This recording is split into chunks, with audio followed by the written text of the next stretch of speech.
ये आकाशवाणी देहरादून है। अब आप पंकज सनवाल खुलबे से प्रादेशिक समाचार सुनिए। पहले मुख्य समाचार।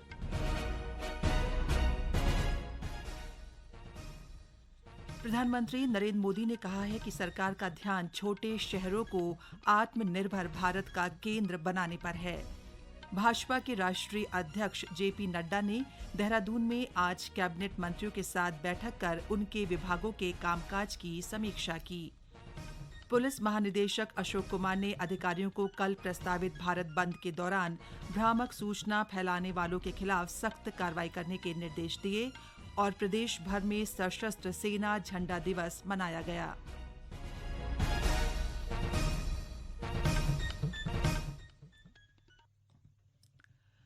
कोविड महामारी के खिलाफ देश एकजुट होकर लड़ रहा है। आप भी हमारे साथ सुरक्षा और बचाव के 3 आसान एहतियाती उपायों का संकल्प लें। मास्क पहनें, 2 गज दूरी है जरूरी, सुरक्षित दूरी बनाए रखें, हाथ और मुंह साफ रखें। अब समाचार विस्तार से। प्रधानमंत्री नरेंद्र मोदी ने कहा है कि सरकार का ध्यान छोटे शहरों को आत्मनिर्भर भारत का केंद्र बनाने पर है। आज आगरा मेट्रो परियोजना के निर्माण कार्य के वर्चुअल माध्यम से शुभारंभ के अवसर पर प्रधानमंत्री ने मेट्रो सेवाओं के आर्थिक महत्व को रेखांकित करते हुए कहा कि सरकार अब स्थानीय पर्यटन पर विशेष ध्यान देगी। उन्होंने कहा कि यात्रा और पर्यटन प्रतिस्पर्धात्मक सूचकांक में देश 65वें स्थान से 34वें स्थान पर पहुंच गया है।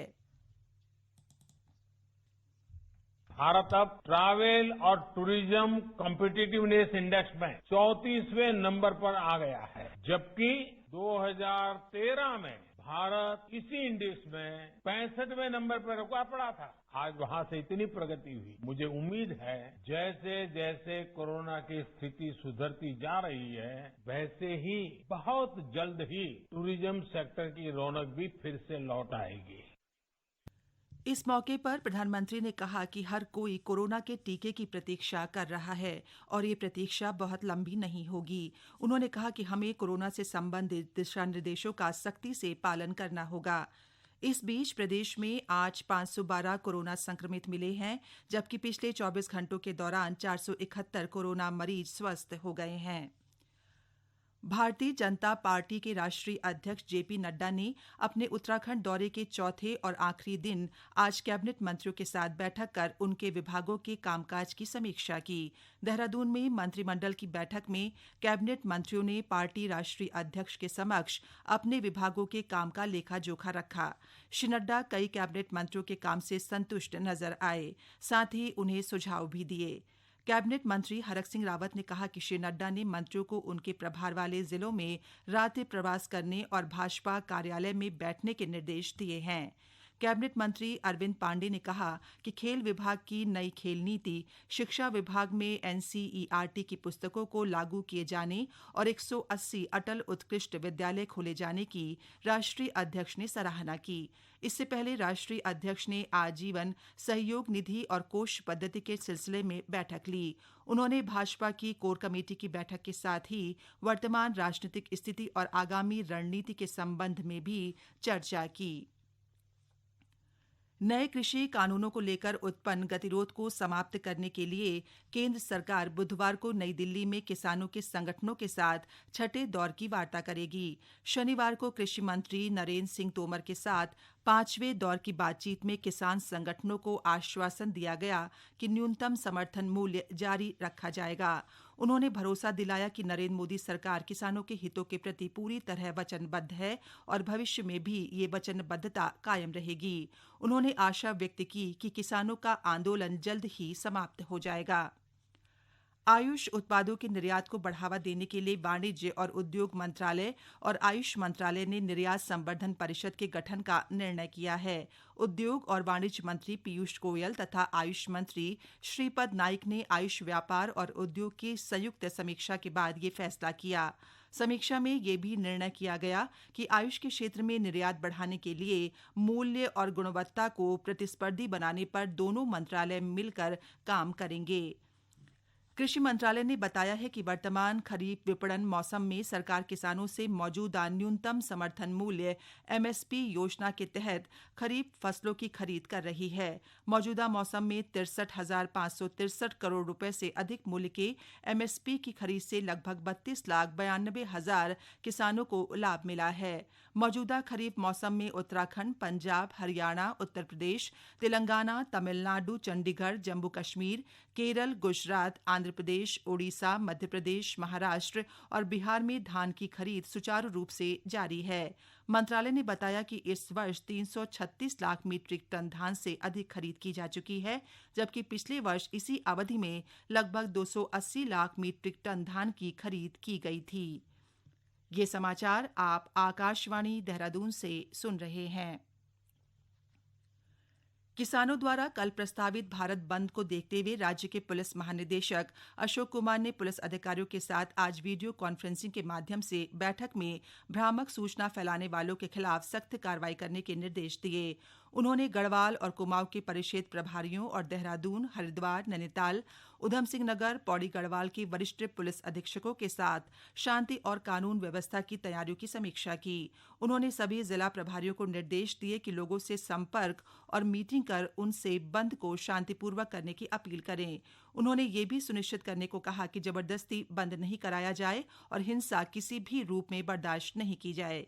पुलिस महानिदेशक ने जिला प्रभारियों को जिलाधिकारियों के साथ समन्वय स्थापित कर जोन और सेक्टर में पुलिस अधिकारियों के साथ संबंधित मजिस्ट्रेटों की नियुक्ति सुनिश्चित करने और स्थानीय अभिसूचना तंत्र LIU को सतर्क रखते हुए सूचना संकलित करने के निर्देश भी दिए। उन्होंने कहा कि अफवाहों को फैलने न दिया जाए और सोशल मीडिया पर लगातार निगरानी रखी जाए। देश भर में सशस्त्र सेना झंडा दिवस मनाया जा रहा है। राज्यपाल बेबी रानी मौर्य ने सशस्त्र सेना झंडा दिवस के अवसर पर सेवारत सैनिकों, पूर्व सैनिकों, उनके आश्रितों, शहीद सैनिकों के परिजनों और प्रदेश के सभी नागरिकों को शुभकामनाएं दी हैं। उन्होंने कहा कि अदम्य साहसी, शौर्यवान, पराक्रमी, देश की रक्षा के लिए प्राणों की आहुति देने वाले और प्राकृतिक आपदा के दौरान विषम परिस्थितियों में आम नागरिकों की जीवन रक्षा के लिए सदैव तत्पर रहने वाले हमारे वीर सैनिकों पर भारत के प्रत्येक नागरिक को गर्व है। उन्होंने कहा कि झंडा दिवस देश के प्रत्येक नागरिक को सशस्त्र सेना झंडा दिवस कोष में उदारता पूर्वक योगदान कर अपने वीर सैनिकों के प्रति आभार और सम्मान व्यक्त करने का अवसर देता है। झंडा दिवस पर एकत्रित राशि पूर्व सैनिकों, सैनिक विधवाओं और उनके आश्रितों की समस्याओं को दूर करने के लिए इस्तेमाल की जाती है। प्रदेश भर में सशस्त्र सेना झंडा दिवस मनाया गया। हरिद्वार में जिला सैनिक कल्याण एवं पुनर्वास अधिकारी कमांडर AK चौधरी ने जिलाधिकारी C रविशंकर को प्रतीक झंडा लगाकर कार्यक्रम का शुभारंभ किया। बागेश्वर में जिलाधिकारी विनीत कुमार ने सशस्त्र सेनाओं द्वारा किए गए बलिदान और त्याग के प्रति जागरूक होकर उनके प्रति कृतज्ञता व्यक्त करते हुए उदारता पूर्वक अधिक से अधिक धनराशि दान करने की अपील की। रुद्रपुर में जिलाधिकारी रंजना राजगुरू ने आम नागरिकों से सशस्त्र सेना झंडा दिवस कोष में अपना योगदान देकर वीर सैनिकों और उनके परिजनों का सहयोग करने की अपील की। अल्मोड़ा में जिलाधिकारी नितिन सिंह भदौरिया को जिला सैनिक कल्याण एवं पुनर्वास अधिकारी ने टोकन फ्लैग लगाया। राज्यपाल बेबी रानी मौर्य ने अपनी क्वारंटीन अवधि पूरी करने के बाद राजभवन स्थित अपने कार्यालय में बैठना शुरू कर दिया है। राज्यपाल ने उन सभी लोगों का आभार व्यक्त किया है जिन्होंने उनके स्वास्थ्य लाभ की कामना की। उन्होंने प्रदेशवासियों से कोविड-19 से बचाव के लिए सरकारी दिशा निर्देशों का पूरी तरह से पालन करने, सोशल डिस्टेंसिंग का ध्यान रखने, मास्क पहनने और व्यक्तिगत स्वच्छता का ध्यान रखने की अपील की है। उन्होंने कहा कि कोरोना के लक्षण होने पर तत्काल डॉक्टर से परामर्श लें और टेस्ट कराएं। उन्होंने कहा कि ना ही लक्षणों से घबराएं और ना ही उन्हें छुपाएं। संक्रमण होने की स्थिति में अपना मनोबल बनाए रखें और चिकित्सकों की सलाह का पालन करें। राज्यपाल ने बताया कि कोरोना संक्रमण से स्वस्थ होने के लिए योग और आयुर्वेद अत्यंत सहायक सिद्ध होता है। उन्होंने नियमित रूप से आयुष प्रोटोकॉल का पालन किया। राज्य स्तरीय 20 सूत्री कार्यक्रम और कार्यान्वयन समिति के नवनियुक्त उपाध्यक्ष शेर सिंह गढ़िया ने आज कार्यभार ग्रहण किया। इस अवसर पर उन्होंने कहा कि 20 सूत्री कार्यक्रम का मुख्य उद्देश्य योजनाओं को धरातल पर उतारने का प्रयास करना है, जिससे सबसे निचले पायदान पर जीवन यापन कर रहे व्यक्ति को भी उसका लाभ मिले। उन्होंने कहा कि पूरे प्रदेश में बैठकों और स्थलीय निरीक्षण के माध्यम से इस कार्यक्रम का लाभ जन जन तक पहुंचाने के लिए हर संभव प्रयास किया जाएगा। अंत में मुख्य समाचार एक बार फिर।